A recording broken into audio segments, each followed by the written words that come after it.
Okay, good morning, and thank you for joining us for today's coffee talk. Thank you all for joining us. Again, my name is Sean O'Brien, the president of QuickRate, and as always, I'm pleased to be joined by Steve Huntington. Steve, you want to go ahead and introduce yourself? Yeah, good morning, everyone. Thanks for joining us. I'm Steve Huntington. I'm the director of analytics here at QwickAnalytics. I spent my entire career working with community banks and everything from strategic planning, valuation, M&A advisory, capital planning, and model design and maintenance. And I've been working with Sean here at QuickRate for about a decade or so to bring all that to bear with the products and tools that you guys see in front of you today. Great, and we welcome back our most valued participant, Paul Allen from Salt Marsh. Paul has been gracious enough to join us on multiple occasions, and we're thrilled to have him back today. Paul, do you want to go ahead and introduce yourself? Thank you, Sean. It's a pleasure to join you and talk about CECL and talk about banking. I'm a shareholder in Salt Marsh, get to spend 100% of my time working with financial institutions, which is a great honor and privilege for me. So I enjoyed the opportunity to join you and hear the discussion.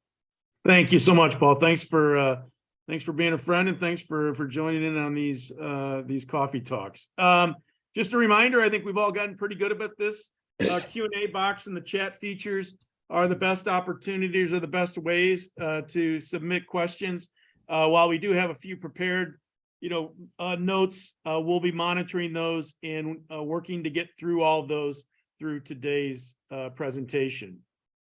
Just a reminder, again, we've tried to use these coffee talks as a way to not only share with you what we're seeing, share anything that we think may be coming down the pike, but also then just give you the opportunity repeatedly to ask questions and make sure your questions are being addressed, and then we can also share them with a wider group of banks. As we've discussed and will continue to do, we are constantly in search of improving CECLSolver. So again, just a few of the things that we've been working on. We won't cover all of these, but just a reminder that we will, through feedback, through best practices, through conversation with gentlemen like Paul, just try to again improve the tool on a go forward basis.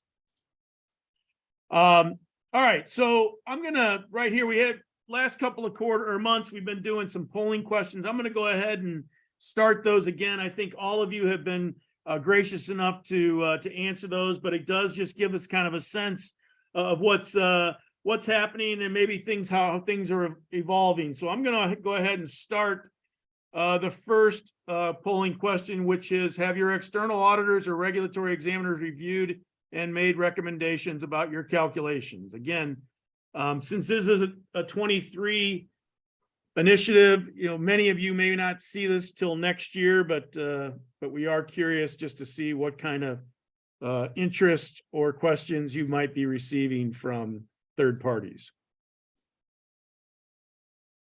And Paul, anything you want to add about those as we touch on this?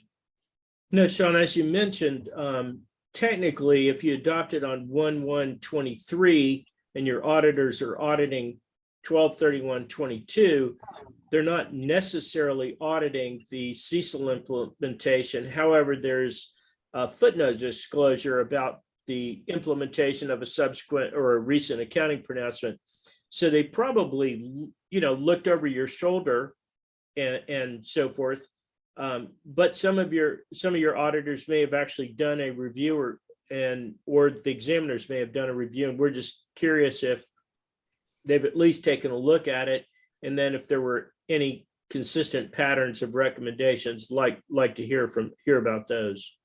Got it. Perfect. Thank you. And so you can see that kind of is in line with what we're seeing. 64% of you have not yet, 24 yes, but no recommendations, and 12% have yes and made recommendations. So thank you for sharing that. And let's see, let me share that. Let me stop sharing and let's go back to the next question. Just around model validation and review. Have you had your internal auditors or consultants perform a CECL model validation or review? Were there any significant recommendations? So Paul, again, you may just want to if you don't mind, share kind of the bifurcation or the two kind of components of, model validation or reviews. Right. So once we get into 23 and we start that, it would be typical and expected that an internal audit function, or if you outsource that someone would have probably looked at either the 331 quarterly calculation or maybe the 630. Some of you might have looked at the 1/1 implementation to see how that was done. So if you haven't had a review yet, you probably, best practice would be that there would be one sometime during the year so that you don't run into the external audit for next year and have any surprises. Great. And so again, 76% of you haven't had anything yet. A quarter, 24% have had some, review or validation aspects started. So thank you again. Let's move on to the next. Whoops. Let me move on to the next question here. About the 2023 reserve. Again, this is one we've asked every month here, and we'll probably continue to do throughout the year, but do you anticipate increasing or decreasing your reserve over the course of 2023? We'll give this just 30 seconds or so.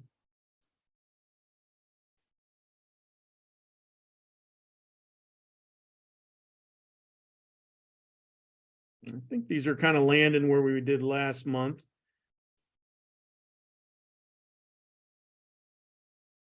All right, we'll go ahead and end this one. 64% of you see no significant change. 6% yes, anticipate decreasing the reserve, and 30% do anticipate increasing your reserve. So again, thank you for your input there. Let me move on to the next question. Just a couple more regarding economic factors. Are you increasing or adjusting your economic factors due to the discussions about a possible recession and or the anticipated adverse change in the credit cycle? So give this 15 or 30 seconds.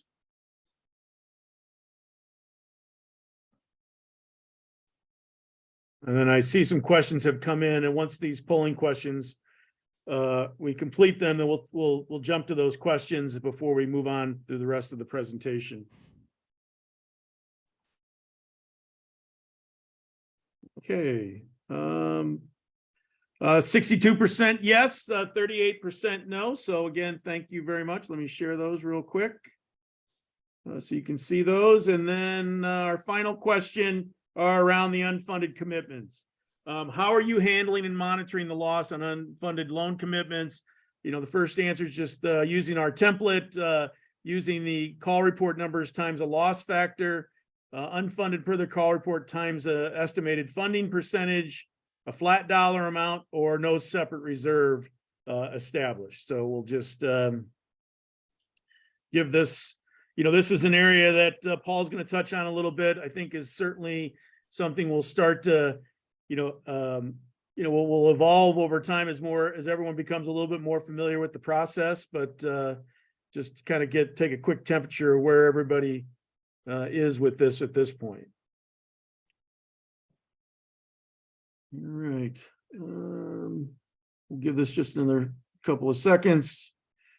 All right. So here we see 41% are using the template provided in the CECLSolver, 14% using the call report numbers times the loss factor, 20% times the funding percentage, 5% a flat dollar amount, and 23% with no reserve established. So again, thank you all very much for participating in those polling questions.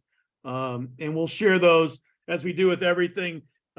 We'll send out a copy of today's presentation with a link to both the recording and the slides, and we'll include those polling results in that email to you. So we got a few questions in chat, so I'm going to jump into those real quick. Question in for Sarah, who's in the middle of an exam. Is CECLSolver going to have a narrative section? So throughout the tool, there are areas where you can put in comments, both on the summary page on the Q factors. Trying to think where else. but there, I think there's there in the unfunded commitments yet, maybe not yet there, but there are places throughout to the very far right of the screen. I know on the summary page and on the Q factors, where you can put in any comments that will become part of the final output. Steve, anything you want to add there? No, no, I mean, since the narrative for each scenario that you run is going to be pretty customized to exactly what, what the results show. We've looked at the possibility of kind of building automated narratives, but they never seem to get the job done because they're not qualitative enough to describe what's actually going on with your institution and your trends versus the peer group versus last quarter. There's kind of too much customization for it for that to be something that we can really automate as far as the process is concerned. But whenever there's areas that you want to add where you think you should be adding more of that qualitative narrative, if there are any areas that the tool doesn't provide for it in an efficient manner, that's the kind of stuff that we'd love to hear about for future enhancements as well. Great, thanks, Steve. Question, who can I send set up an interface for uploading a file? You can send that to your sales rep, they're Ricky, Melissa, or Pam, or you can send it to customer service and they will get that taken care of for you. The next question, going through the RFP process.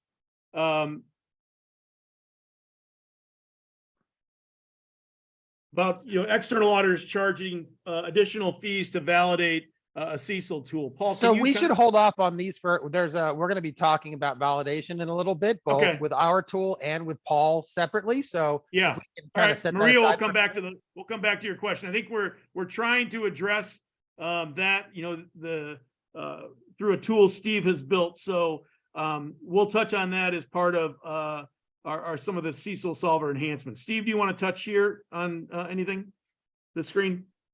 Or just want to breeze through? Oh, yeah, sure. As far as, so this is something that we added recently. We talked about it a little bit last month, but since it is a significant enhancement, I wanted to touch base on it for just a couple minutes again.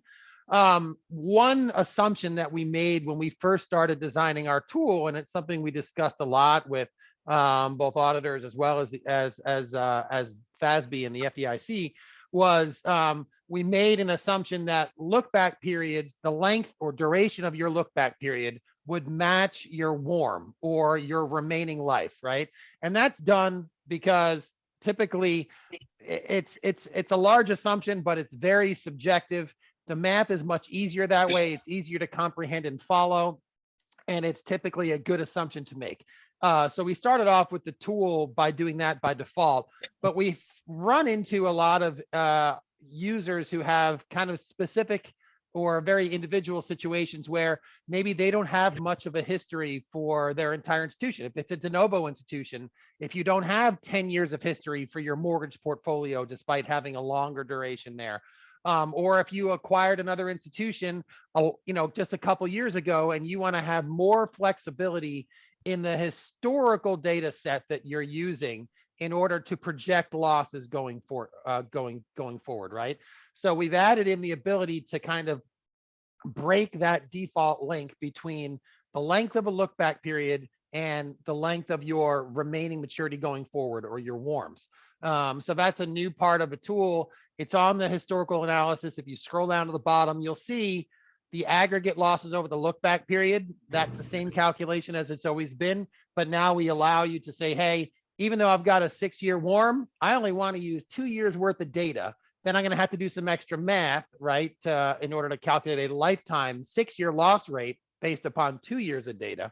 And so we have this additional multiplier. And so it just allows you more flexibility there. If you like how the tool's working, if you like the assumption that we've made and you've been making as far as matching up the WARMs and the look back period lengths, you don't have to do anything different. The tool will still work as it always has. If you want additional flexibility, you now have it. Paul, you and I were talking. Can you go longer as well as shorter? Yes, you can go longer or shorter. If you've got, if you have, if prepayments are high and you've got a short remaining maturity on your mortgage loans, like let's say 3 years or something real short, but you want to use 10 years of data, you can use 10 years and then compress that 10-year loss rate into what would be 3 years worth, or vice versa on your construction portfolio, which has less than a 1-year life. Or sorry, the other way around. If you have a portfolio where you want to use, where you have a very long warm, even in the same situation, right? Let's say you have an 8-year remaining maturity on your mortgage portfolio, but your institution has doubled in size or made an acquisition or done something in the last couple of years where you say data from 6 years ago is not relevant. I do not want to take it into account in my future projections. You can say, I want a 2-year look back period despite having a 6-year warm. So you can go either direction. And then that lifetime look back multiplier will be greater than 1 or less than 1. Yeah, and that I just wanted to point out that that flexibility answers some people feel like they want to use a longer period that tends to be historically an economic cycle rather than the warm. So they may want to look, they may have a 5-year warm, but they would like to look back over 10 years, for example, or something. So it gives you the opportunity to not only carve out a shorter period of time, maybe to not include some unusual aberration, but also to look for a longer period of time to answer those people that say, well, we want to use a whole economic cycle, even though that loan won't live that long. Yeah, And then and- of course you can use your qualitative economic factor to say, well, maybe the last 5 or 10 years isn't reflective of what I expect the next 5 years. And so that's where you would use the historical for the loss factor, qualitative to adjust that. That's where you have more flexibility now in how you want to utilize your Q factors versus your historical data, right? You might want your historical data to be, this is a recent current, environment. Exactly. And anything that happened 10 years ago, it could happen again, but I'm going to manage that as part of as a Q factor by bumping it up Right. via Q factors. Right. Or you take 12 years worth of history and then your Q factors are less because you say, I already took into account the potential for a huge recession that we had 12 years ago again in my historical, so I don't need to double up on it with my Q factors. That's exactly right. So just, I think it's a great idea to give that flexibility because there's, different elements of the portfolio that you may want to use a longer or shorter period of time. And then please keep in mind, you can adjust that historical experience to what you expect in the next few years through the Q factor. So you have all that flexibility in order to shape it.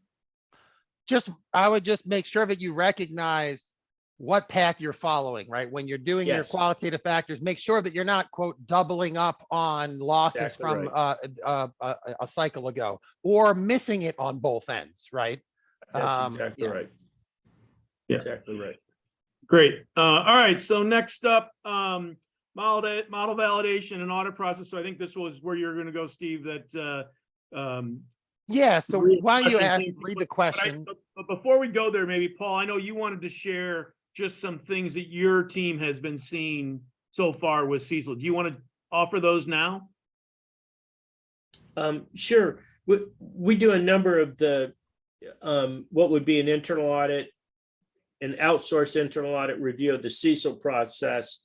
And one of the things that, as Steve mentioned, one of the things that we feel like could be enhanced and strengthened by an awful lot of banks is just some kind of documentation. It could be a very short memo, it could be a couple of paragraphs about why you selected an approach.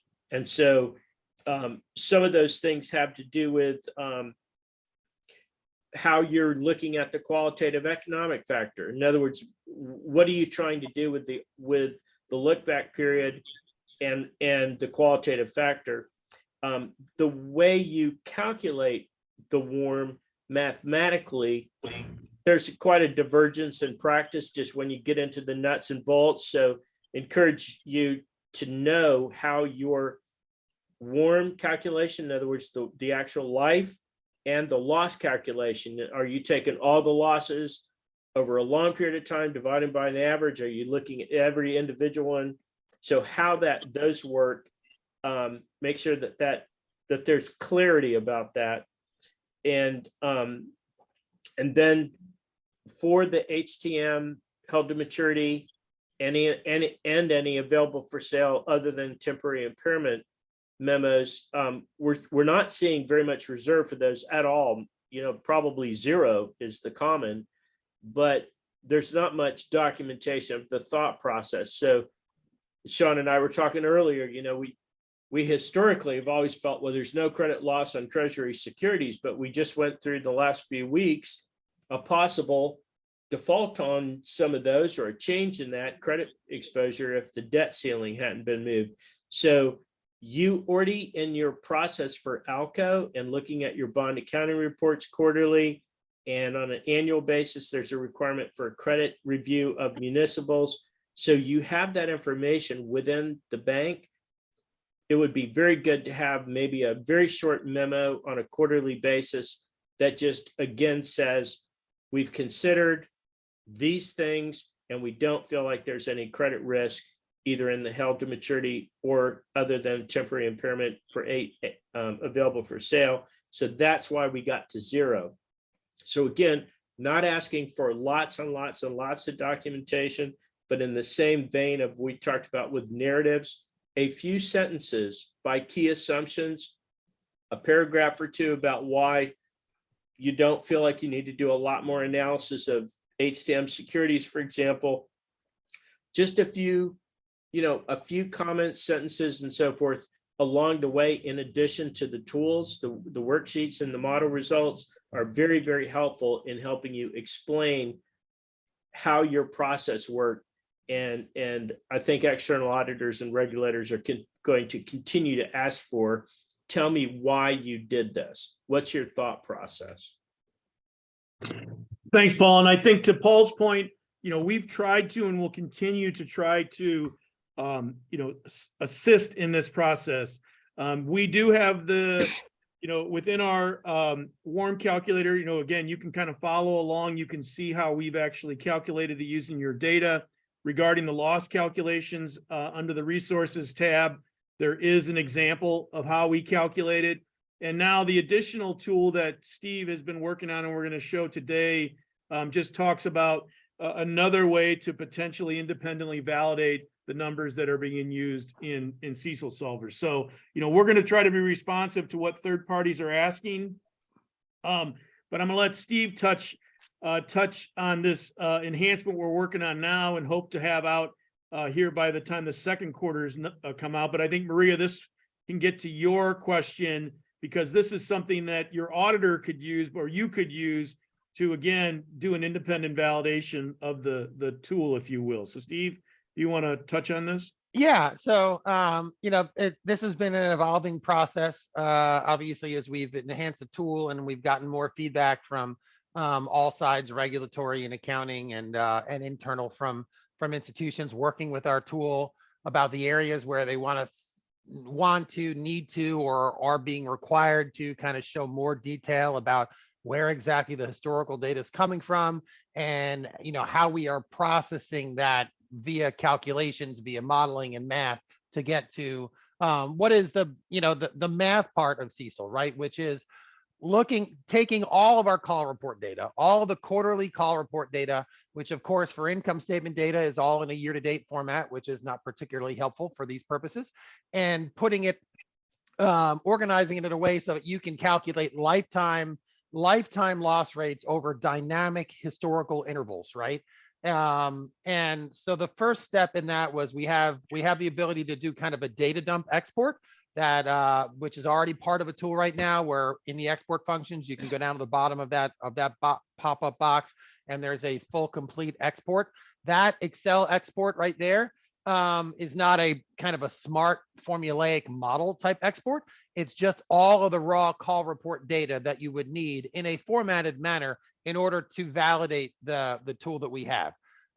We've decided to go ahead and take it kind of the next step, right? Show you all the mathematical processes step by step that get you from all that raw call report data to the lifetime loss rate calculations with dynamic WARMs and dynamic look back periods.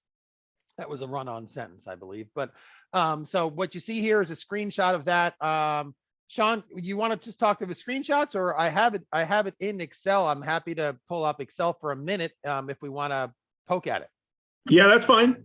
All right, so I'll we'll stop. talk here. Yeah. I'll go ahead and just pull up my my screen. Give me just a second.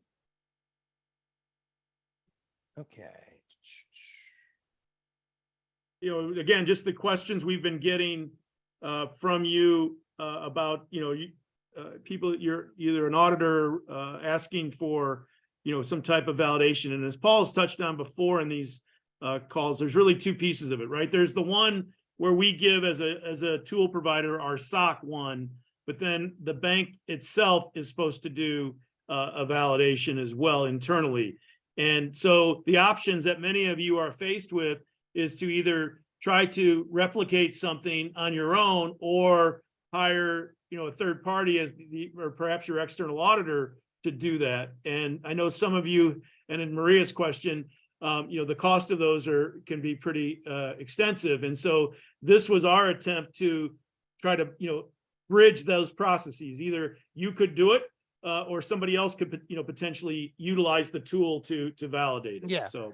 And what this is not an attempt to be is a completely functioning Excel-based CECL ACL model, right? There's too much data and too many assumptions that are dynamic on an ongoing basis in order for this to be a working, we're not going to use the interactive tool. We're just going to do all of it in Excel. The interactive tool still is going to be your source for building your scenarios, saving the scenarios over time, comparing them, getting dynamic output reports that you can share with auditors and examiners and the board and everything else.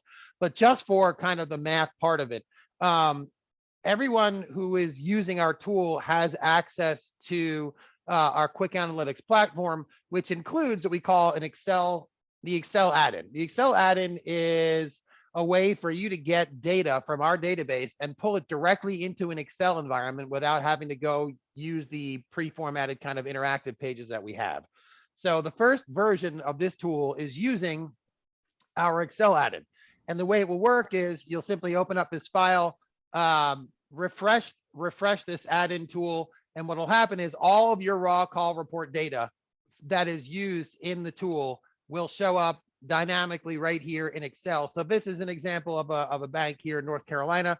This is 17 years worth of their balance, charge-off, recovery, all of the raw call report data that goes into a tool. You'll notice we also have spaces for custom peer group, or sorry, custom risk pools and everything else. So one question that we've gotten, one request we've had in the past is, I know I can update my current balances. I can modify my current balances to exclude government guaranteed loans and stuff like that.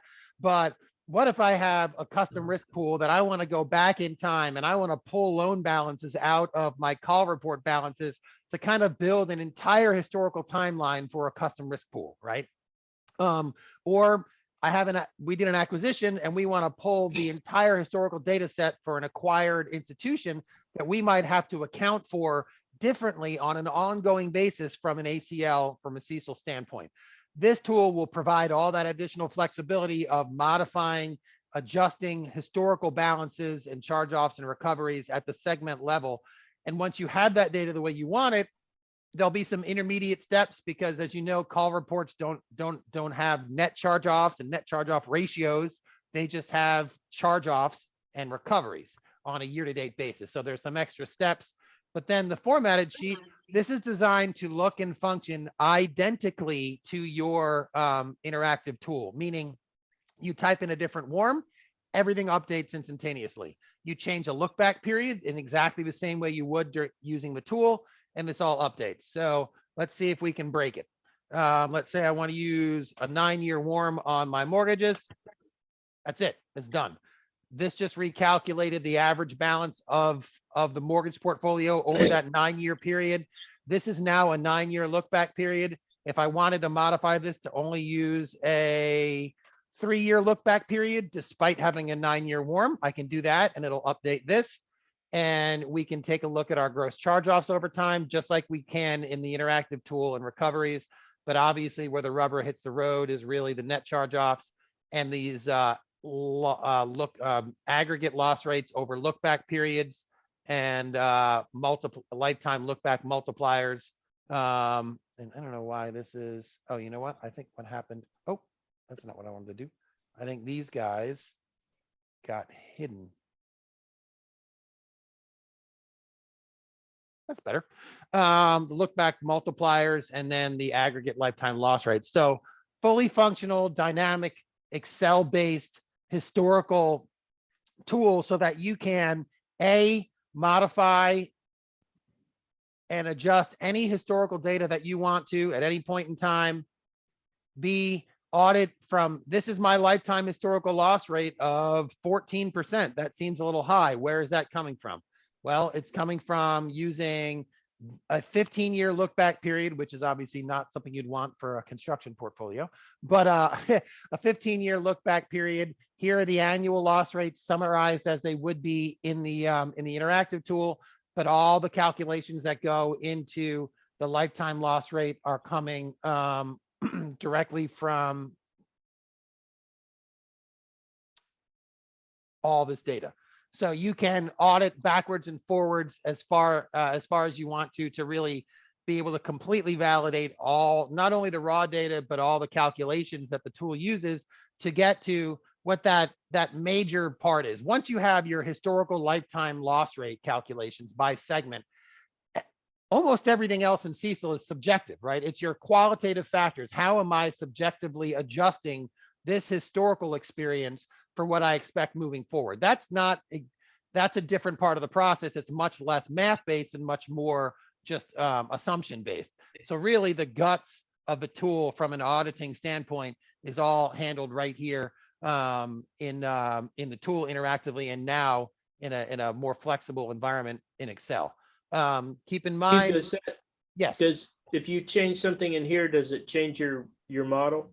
No, this is not designed to be something that would then go upstream and affect the interactive tool.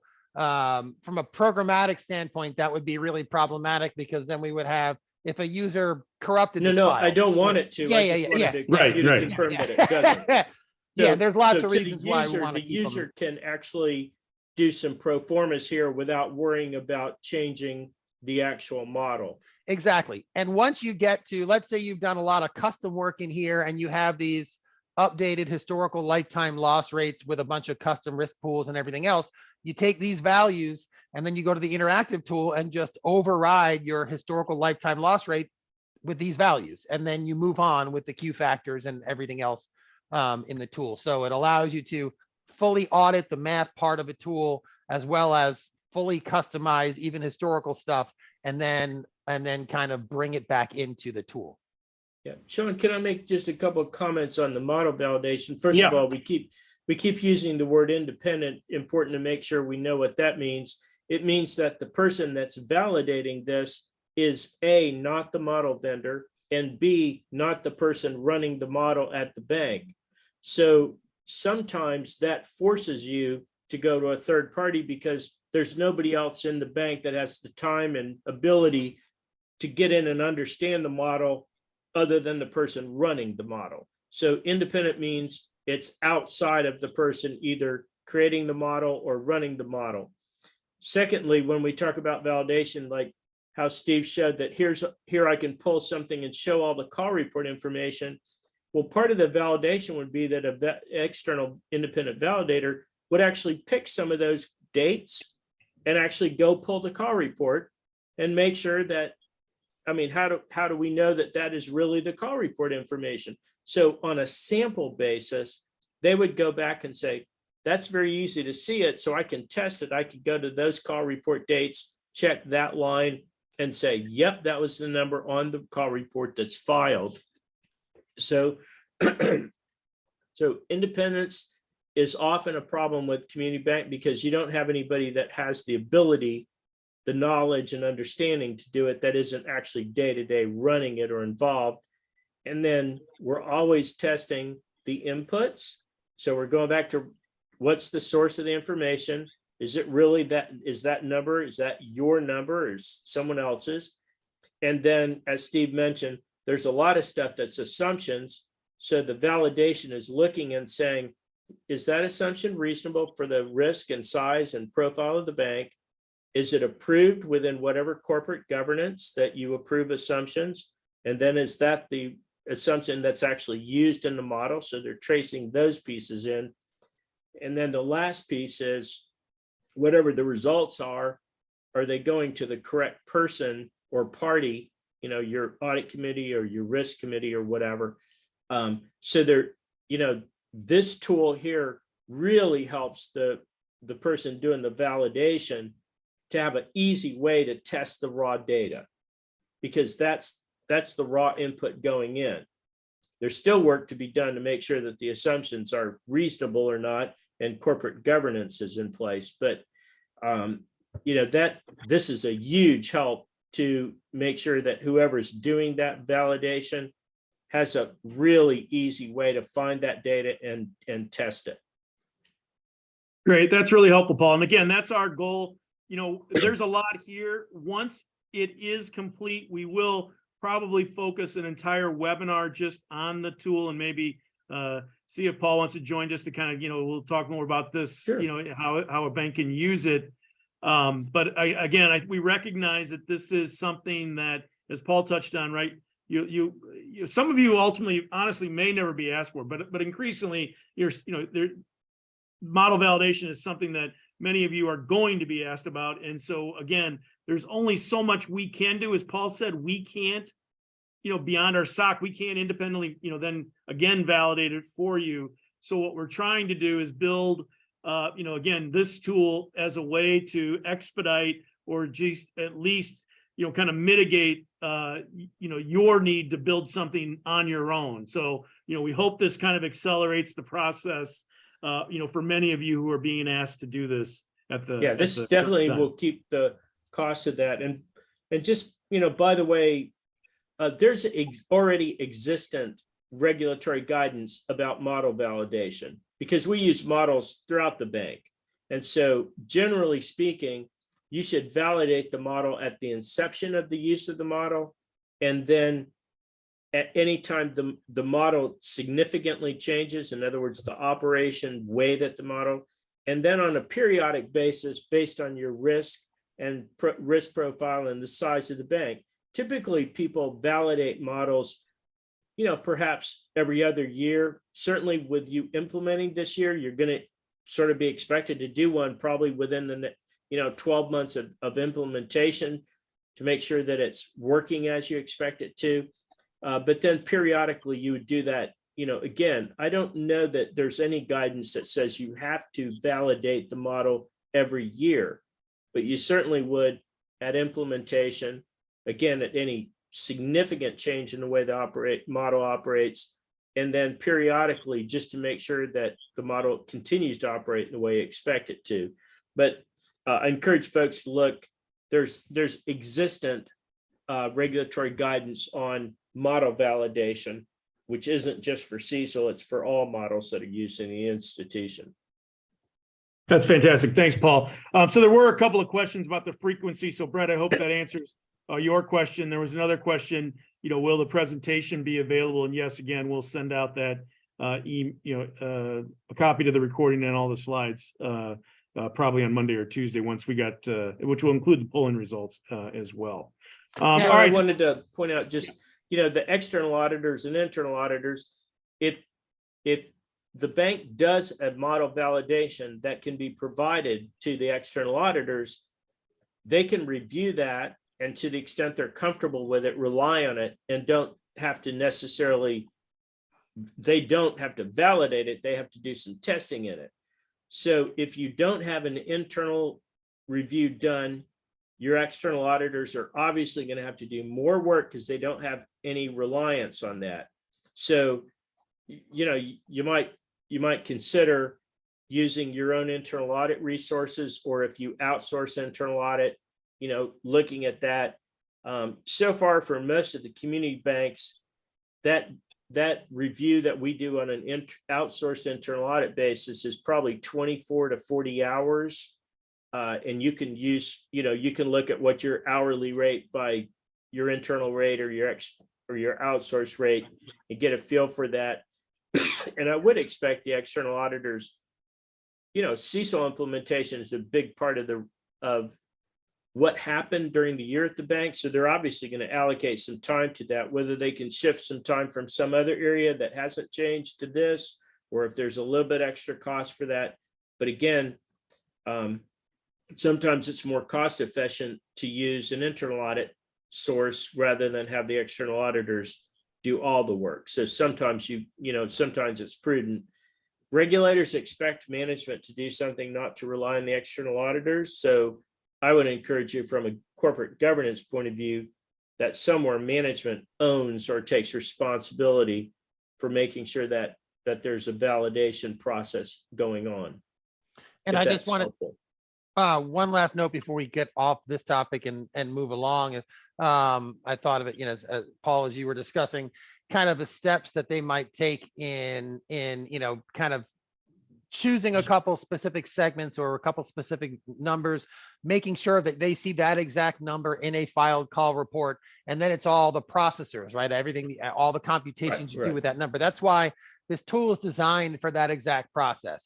The raw data tab, every single value here is exactly on your call report like this. We haven't annualized anything. We haven't MRQ'd anything that's YTD. We haven't done anything other than straight up call report. Second tab is all the intermediate things. How do you get a net charge off? How do you get a net charge off that's quarterly and not year to date? Those 2 or 3 steps.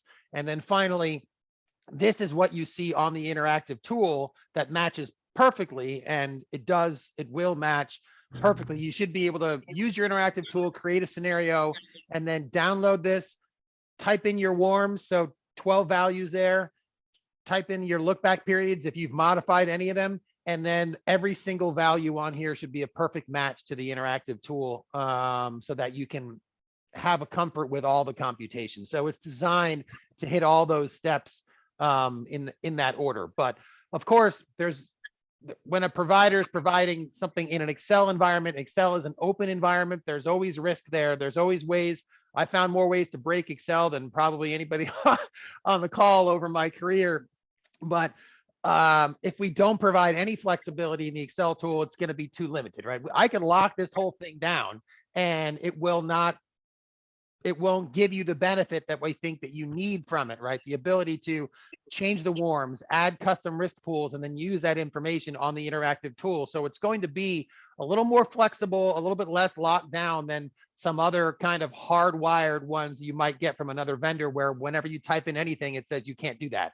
That being said, there will be a tab with some notes on how to use it properly, where you can modify things and where you really shouldn't modify things for it to function properly. Yeah, Steve, to me, this is a great tool because it's in essence the audit trail for whoever's doing the validation. It allows them to drill down and say, I'm gonna print these Excel sheets. I'm gonna circle which numbers I tested, and I'm gonna sample 5 numbers off this sheet, 5 numbers off this sheet. And so it just provides the work papers and the detail in the audit trail to be able to follow that, whether it's tracing a number back to a call report or recalculating, seeing how the number is calculated. That's fine. Again, the real dilemma here is that all of us that are on the call and we know how it works and we use it every day, we're not independent to test it. So we're making the tool available so that the person who's doing that has a very easy audit trail to go, okay, now, I can determine which numbers I want to test and trace them in or recalculate them. So this is a very, very useful tool. If you didn't have this, the reviewer is taking the basic report outputs and trying to figure out where a number comes from. Yeah. Here, you're showing them where the number comes from. And again, we have pretty much this data here. This already exists as kind of our complete Excel quarterly data dump export. But what's missing in that currently is what makes it even easier, right, for the auditors, the intermediate steps, and then getting to that final number. I could take our existing export and get to everything, but there's going to be a lot more legwork. It's going to be a more arduous process. And there's just another chat came in from Greg. So Greg, yes, his chat was, can we use this tool if we want to track loss rates for a custom group of specific peer banks? And, and I think, not necessarily, but what I think what you will be able to do, and what we were kind of, using this as a first step, is if at your bank, you wanted to create, and maybe this is what you're asking, a subset of some of your own loan pools, or separate or break them out, this will give you some flexibility to add that. If we needed to pull an institution, another institution that you were basing it on, especially let's say there was an acquisition, or you're looking at a potential merger and you want to take in this entire analysis from another single institution, then yeah, we can help you with that data. As far as I'd like to use this format in order to run all these calculations for all the community banks in California. It would be 100 times this amount of data. It would be a 200 megabyte Excel file that would probably crash on you. So it's not designed to do complete validation down to every call report level for every single bank in your peer group simultaneously. But there are steps there are additional steps that we're working on that we can take to go from here's every step to get it for a bank, and then here's the same process for each bank, and then here's a calculation for the average of those banks, hence the peer group average. And I think that does lead into, we are doing a webinar just on QwickAnalytics, and but in QA, and where Steve did this, build it in the add-in tool, right? If you want to track different metrics of peer banks, in different ratios, then there's some easy ways to do that in the add-in tool that we can certainly follow up and talk to you. So I guess if I take a step back, not outside of this specific Excel tool, our add-in does allow you to do anything like that. You could pull 25 banks and pull charge-off recovery, net charge-off ratio for every period for whatever segment for any and do those as a separate kind of file. It's not integrated into the CECL immediately, but yeah, you could certainly build something like that using the add-in. Great. Good. All right. Steve, do you want me to take back the screen, or you still have more? Yeah, I'm going to stop sharing that for now. All right. So let me jump back into the presentation here.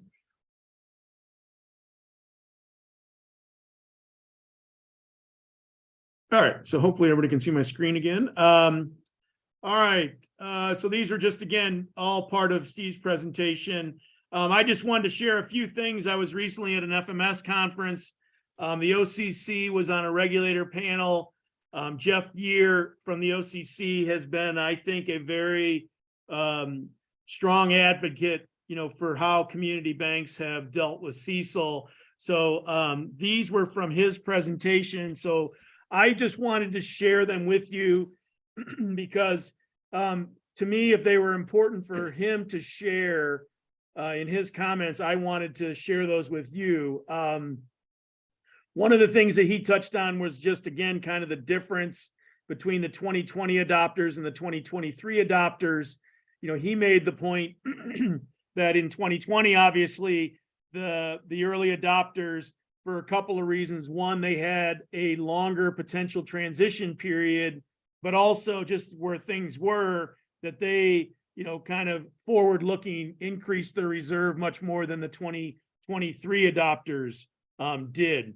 But he did notice and made the comment that everybody has started to see a slight uptick, and reminded everyone in the audience, excuse me, that one of the foundations for CECL was the forward-looking element of it. And his quote was, "Now is not a time to be complacent." So, take and read into that what you want, but what I heard was he would expect banks to be increasing their reserve, maybe perhaps in the face of what the economic backdrop is. This is a tool that we've touched on in previous presentations, where the industry research tab that can be found on the homepage of QwickAnalytics gives you the ability to mine, again, a lot of peer data about your bank or any other bank. So again, to Greg's comment, you could see very quickly a group of banks' credit metrics here very, very quickly on your screen, even as an alternative to the add-in tool. So this is a reminder of another enhancement that we made. Steve, anything you want to add here? This is a great visual tool for that kind of research, whether you're just starting to do the research or whether you need the actual number, the final numbers in a presentation or an analysis, because you can go through, you can pick a loan segment, you can pick, a 30 to 89 days or a charge off or a recovery or any sort of credit type metric in detail for any segment of the portfolio over time. And you can compare it to, you can track your value, you can pick an individual peer, you can pick any group, custom group of peers or a national peer group, and you can plot it over a 4-quarter, a 12-quarter, a 12-year, any period you want to. Then you can overlay something like an economic trend if you're looking for correlation between some of your asset quality trends and certain economic trends to help validate or justify a qualitative factor adjustment, right? This we just went ahead and pulled because we were talking about, what really happened to everyone's ACL after CECL. Did we see huge jumps in the first quarter, or was it much ado about nothing from an end game standpoint? And this is kind of what we expected to see. You see the peer group 1, those are the largest banks. That's the yellow. They had a bigger jump at the end of last year and the beginning of this year from a reserve standpoint as a result of the rest of them, those who hadn't early adopted, who are adopting CECL.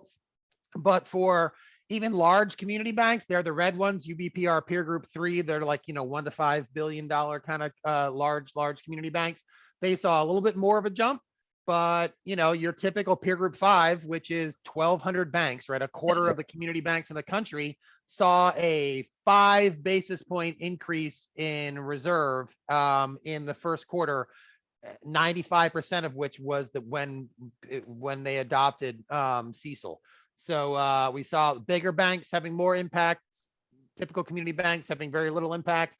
But we also wanted to show it this way so you could see how you could use this tool. You could add your bank into this, or you could look at those reserve trends and compare it to your loss ratio or your 30 to 89 days, right, to try to get ahead of the credit cycle. And so there's good flexibility with this tool. It's interesting that the approximate ratios at the end of March are essentially right on top of the 12/31/2021 area or the 3/31/22. So really what we did was, as you could summarize that as most community banks realized maybe we don't need quite so much reserve, and they tended to soften that as we got toward CECL, and then cleaned it all up by 12/31 for the year end. And then in March, we've continued to have some economic uncertainty. And so built it up, but certainly did not build it up much. We basically restored some of the reserve that we took out during 2022 as we went towards CECL. So, and again, glad that you put group 1 on there, because that yellow line is a complete picture of how the largest public banks, as they were going in back into the early part of 20, Yep. They had to set huge reserves because we didn't know what COVID was. So their forward forecast was pretty dismal.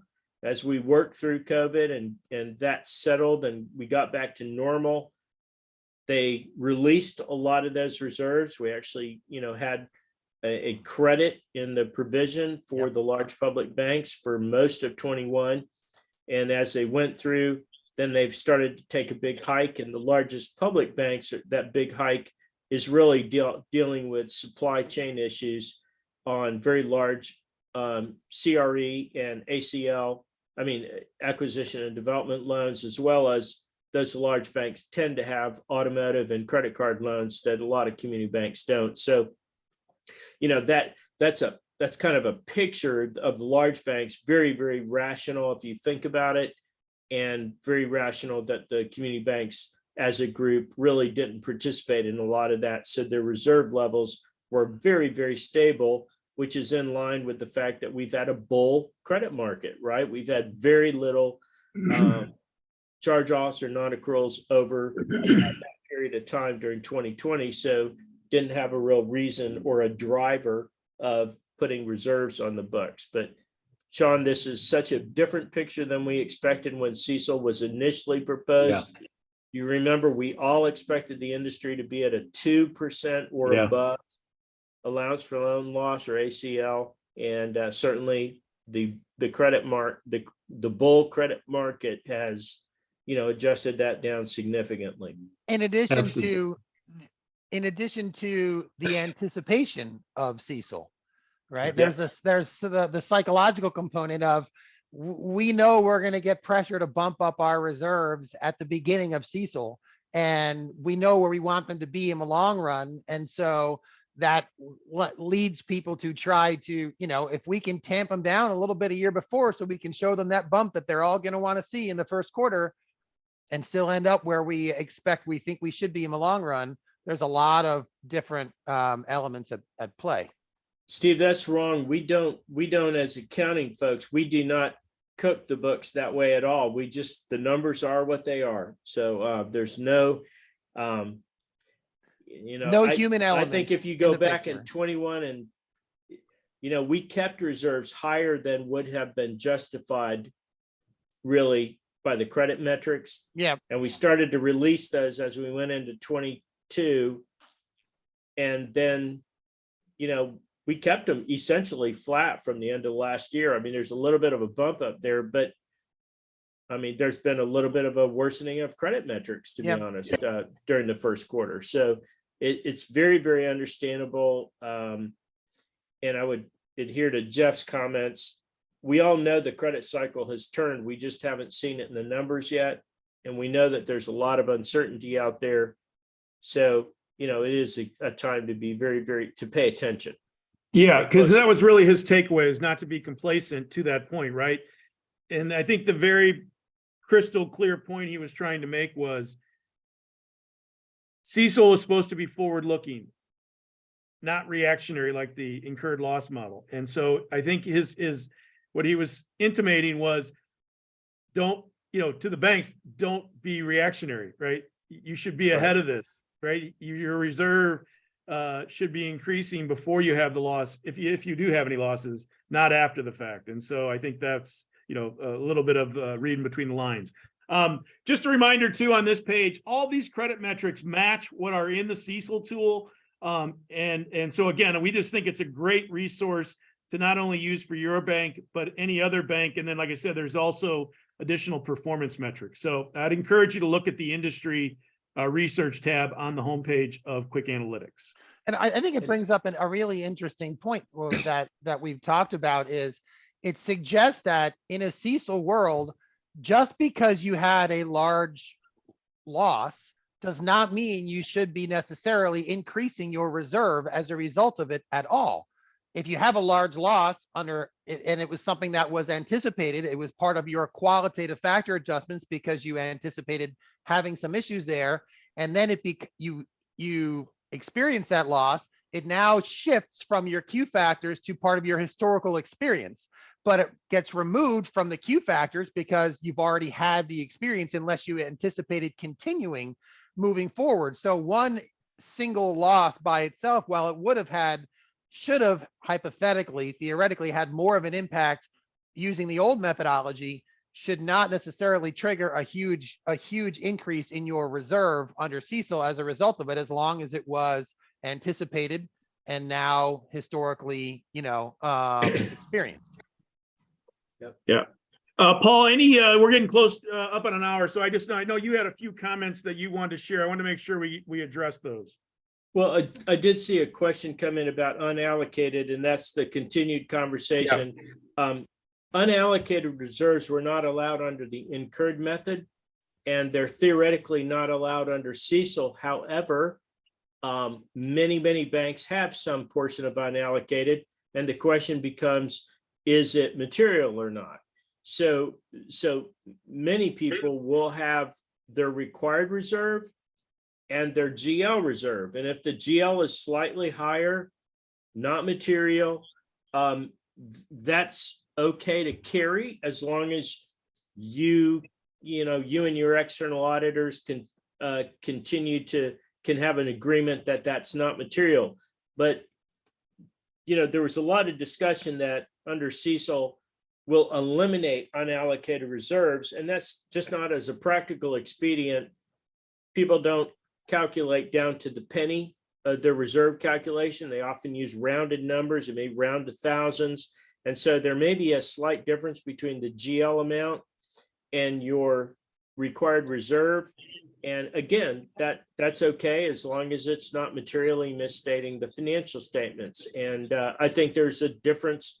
You might find some external auditors that demand that it be zero, and lots of external auditors that go, as long as it's not material, I don't care. I think regulators always don't mind you having a little extra beside over the required amount. So that concept of unallocated, it wasn't that incurred allowed it. It's just that people accepted that there would be a difference between the required and the GL. And in CECL, it's the same way, but it's supposed, your CECL calculation is supposed to be driving the level of reserves you have on your books.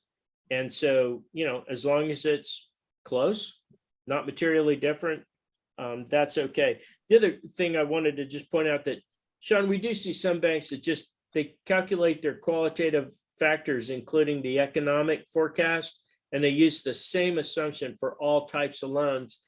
And theoretically, that's probably going to start to be criticized more and more because, the economy and other things don't affect every line item in your loan portfolio. So, credit cards and automotive loans are affected by certain economic trends.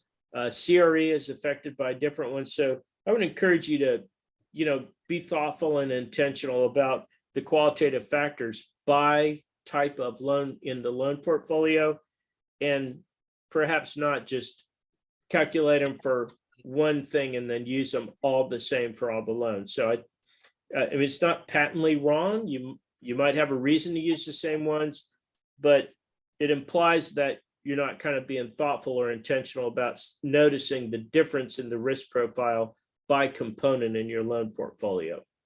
Sean, does that make sense? Yes, it does. Yeah. Yeah. Yep, definitely does. Yeah. And I think speaks to what we've talked about, not only on this call, but, just kind of with our banks too, is that there's going to be an evolutionary process to this, right? Yes, and like absolutely. you said, day one, we wanted to get to the transition, and now it's whether it's how we, adjust our Q factors or how we deal with unfunded commitments. Just as we move forward, we're going to get more thoughts and reflections and best practices on how banks should better Absolutely. better tool this, if you will, right? That they just their approach to it. And I think that's to be expected. And I think, certainly your input and what you see and where our sharing is tremendously valuable to our banks. So yeah, thank you. And because I think you even had a comment just even on what you're seeing for like the unfunded commitments as a percentage of Well, what it's very rough because there's not a lot out there, but it seems like the best practice is to take your unfunded commitments off the call report. Everybody knows where that number comes from. It's certainly reasonable to allocate what percentage of that you actually expect to fund. So to adjust that perhaps by an expected funding and then a loss rate. And, I just very anecdotally, Sean, it's not a scientifically, it's not a statistically relevant number, but it seems like I'm seeing about 20 to 40 or 50 basis points as a reserve on unfunded seems to be kind of falling out. But again, nothing scientific in that number. It's just that we're expecting to see something in there. I have seen some CFOs say, well, it's in the ACL, and that may be okay at the beginning, but I think you're going to be criticized for that at some point. Somebody's going to start looking at the unfunded on the call report and expect to see a number that is for unfunded. And so I would encourage you to use that. By the way, it is permissible to say, here's our memo. We believe it's about, $50,000, and that's what we're going to carry quarter to quarter, unless we think unfunded changes or the historical changes. But I do expect that there will be increased focus on looking at that and asking what your thought process was. Yeah. And again, I think absolutely, Paul, and that's why I wanted to share, because again, I think that's just another example of something that I think will get more refined as Yes. we move forward here. And, you know, and as we've talked about, and I think probably in the next quarter or next month or two, you know, Steve has been working on, you know, again, we're just trying to get our arms around, you know, some of the figures from the banks. And so I think, you know, hopefully in future coffee talks, you know, we'll have some data to share about what we're seeing from banks on these different metrics, not only from our users, but just the industry as a whole. So, you know, that's a real. I think we're all waiting for we want to see the March and we want to see the June. So as soon as June 30 comes out, there will be more information available about, you know, what is the kind of industry or peer analysis or peer averages of reserves on unfunded. So it's difficult to use the 331 at this point. It's too new. I'd like more data. Yeah, absolutely. And that's kind of how we're approaching it as well. But it is something on our mind, and so we're gonna keep monitoring it. Okay. MRQ. Yes. See. Yeah. Technical question there. So MRQ'd is just all the data that we get from the call report. That's income statement data, right? That accrues over time. Is on a year-to-date basis, right? So when you file your charge-offs on the call report, it's, you know, 100,000 for in March 31st, 200,000 for year-to-date June 30th, 300,000 for 9/30. But when you're adding up total charge-offs over a long period of time, you can't add up the year-to-dates, or you're double counting each additional quarter. So you have to take the differential between 6/30 and 9/30 year-to-dates to get the third quarter, just that what you got in that individual quarter. Because if we're adding up 12 quarters worth of charge-offs, we have to add up 12 most MRQs, 12 quarterly values, not 12 year-to-date values. So that's what I mean. So that's most recent quarter, MRQ. Yes, most recent quarter. Yeah, I guess I should just say quarterlyized or or no, I think date-ized, but yes. Actually, I think MRQs is a pretty common term to use, most recent quarter. So just to explain why that's necessary to come up with is to make sure that you're looking at one quarter's worth as opposed to a cumulative year to date. So most recent quarter. Yes. Yep. Yeah, and then Amy, thanks for sharing. Her accounting firm agreed that, you know, plus or minus a 5% variance was acceptable. So to Paul's point about, you know, materiality, and I think that's helpful. Okay, so we're up over an hour, so we're gonna let everybody get back to their day. Just a couple of reminders. We'll be back next month. July, everybody will be in the midst of filing their call reports. So again, we'll just kind of talk about best practices and just ways to get ready for the next quarter. We've spent so much time talking about CECL over the last 18 months. We haven't done as much by way of webinars for just QwickAnalytics itself, as we've kind of touched on in today's presentation and throughout. There's a lot of tools that we've built or added in QwickAnalytics. So, we're going to do a webinar and start to begin to do more webinars here. Again, just trying to make all of you aware, because CECL is just one part of an overall QwickAnalytics subscription. So there's a plethora of data available to you elsewhere beyond CECL. So we want to just, again, kind of introduce some of those to you, point out some of the enhancements and changes that we've made, talk about some of the changes that are soon to be coming, and again, really start to get on a path to hopefully getting all of you, more acquainted or more familiar, or maybe find ways to utilize what's already part of your subscription that you might have joined us for CECL, but there is a whole lot more here that you can potentially use, or others in the bank can potentially use. So we're going to do our first webinar here on the 20th. And then, like I said, start to make those more of a monthly or bi-monthly occurrence. So Steve and Paul, any final words for our banks before we let them get back to their day? Good luck. All right. That is probably the best way to leave it.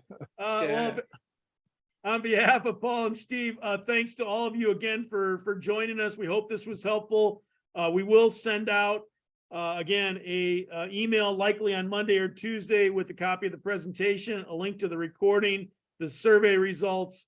And in the interim, if you have any questions, just email us at info@quickrate.com or email your sales rep, and we'll hopefully get any questions unanswered or that you think of after the fact addressed for you. So thanks again for joining us. Have a great weekend, and we'll see you next month.